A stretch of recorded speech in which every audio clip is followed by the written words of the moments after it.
ગુજરાતના આદિજાતિનો ઉત્કર્ષ ભૂપેન્દ્રભાઈ પટેલ સરકારની નેમ છે। બજેટ પૂર્વે જ નાણામંત્રી કનુભાઈએ આદિવાસીના ઉત્કર્ષનો ચિતાર આપતા હોય તેમ આદિવાસીઓના દેવી કંસરી દેવીને બજેટ પોથીમાં સ્થાન આપ્યું।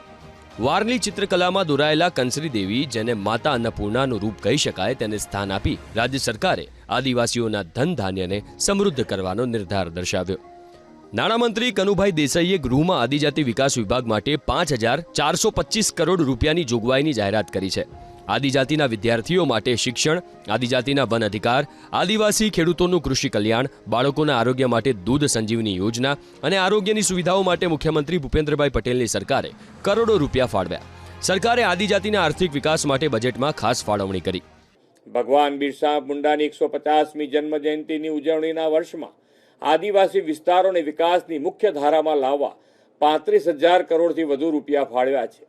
4 આદિવાસી જિલ્લાઓના 18 તાલુકાના 51,480 હેક્ટર વિસ્તારમાં ઉદ્વહન સિંચાઈ યોજનાનું આયોજન પણ કરવામાં આવ્યું છે।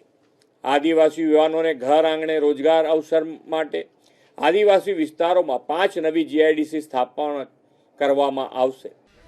આદિવાસી વિસ્તારમાં યોજનાઓના સુપેરે અમલથી આર્થિક સ્તર ઊંચું આવ્યું છે। ત્યારે રાજ્ય સરકારે વર્ષ 2026-27ના બજેટમાં ફાળવેલી રકમ પર નજર કરીએ તો મુખ્યમંત્રી આદિમ જૂથ અને હળપતિ સર્વાંગી ઉત્કર્ષ યોજના હેઠળ રૂપિયા 125 કરોડની જોગવાઈ, મુખ્યમંત્રી વન અધિકાર ખેડૂત ઉત્કર્ષ યોજના હેઠળ રૂપિયા 111 કરોડની જોગવાઈ, મુખ્યમંત્રી બોર્ડર વિલેજ સર્વાંગી ઉત્કર્ષ યોજના હેઠળ રૂપિયા 100 કરોડની જોગવાઈ, સંકલિત ડેરી વિકાસ કાર્યક્રમ હેઠળ 65 કરોડ રૂપિયાની જોગવાઈ, કૃષિ વૈવિધ્યકરણ યોજના હેઠળ ખેડૂતોને સહાય માટે 42 કરોડ રૂપિયાની જોગવાઈ, અનુસૂચિત જનજાતિના પરિવારો માટે આજીવિકા ઉપાર્જન માટે રૂપિયા 40 કરોડની જોગવાઈ, આદિજાતિ ખેડૂતો માટે પ્રાકૃતિક કૃષિ આધારિત વાડી સહાય માટે રૂપિયા 30 કરોડની જોગવાઈ, રવિ ઋતુ માટે કૃષિ વૈવિધ્યકરણ યોજના માટે 25 કરોડ રૂપિયાની જોગવાઈ, ન્યૂ ગુજરાત પેટર્ન યોજના અંતર્ગત 200 કરોડ રૂપિયાની જોગવાઈ, વ્યક્તિગત આવાસ યોજના માટે 146 કરોડ રૂપિયાની જોગવાઈ, આદિવાસી વિસ્તારોમાં આદિવાસી તબીબોને હોસ્પિટલ શરૂ કરવા 22 કરોડ રૂપિયાની જોગવાઈ।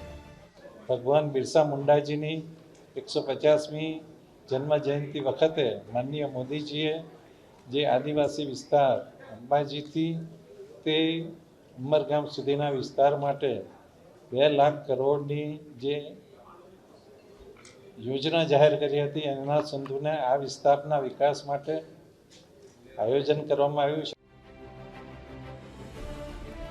રાજ્ય સરકારે આદિવાસી યુવક યુવતીઓ વોકેશનલ ટ્રેનિંગ સેન્ટરથી રોજગારી મળી રહે તે માટે રૂપિયા 12 કરોડ ફાળવ્યા। દાહોદના ગ્રામીણ વિકાસ ટ્રસ્ટમાં અલગ અલગ 11 કોર્સની ટ્રેનિંગ આપવામાં આવે છે। 90 દિવસની ટ્રેનિંગ દરમિયાન રહેવા જમવાની વ્યવસ્થા સાથે રૂપિયા 1,500ની સ્કોલરશિપ મળે છે। આ યોજના અંતર્ગત વર્ષ 2011થી વર્ષ 2025-26 સુધીમાં 5500 જેટલા યુવક યુવતીઓ તાલીમ લઈ ચૂક્યા છે।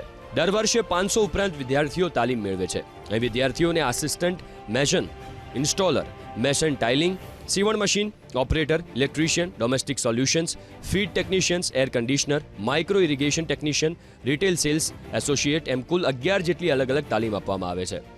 દાહોદના ઉચવાણિયા ગામના વિજય ભુરિયાએ કડિયા ગામની તો ચીલાકોટા ગામના મીનામા કાજુભાઈ પ્લમ્બરની તાલીમ મેળવી રહ્યા છે। અહીં ગ્રામીણ વિકાસ ટ્રસ્ટમાં ચાલતી વનબંધુ યોજના તહેત હું પ્લમ્બરની તાલીમ લઈ રહ્યો છું, જે કુલ 3 મહિનાની હોય છે।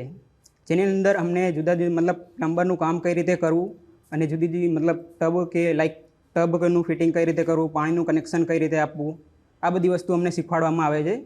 અને અહીં અમને જમવાનું અને રહેવાનું બધું ફ્રીમાં મળે છે। તો આ યોજનાનો લાભ આપવા બદલ હું સરકારનો આભાર માનું છું। સરકારની આ યોજના બહુ સારી છે। મારી સાથે મારા ઘણા બધા મિત્રો અને બીજા બધા મતલબ તાલીમનો લાભ લઈ રહ્યા છે। આ તાલીમમાં 90 દિવસની જે છે આ તાલીમમાં છે એમાં તમને રહેવાનું, ખાવાનું, પીવાનું અને એ મહિને 1,500 રૂપિયા પણ આપવામાં આવે છે।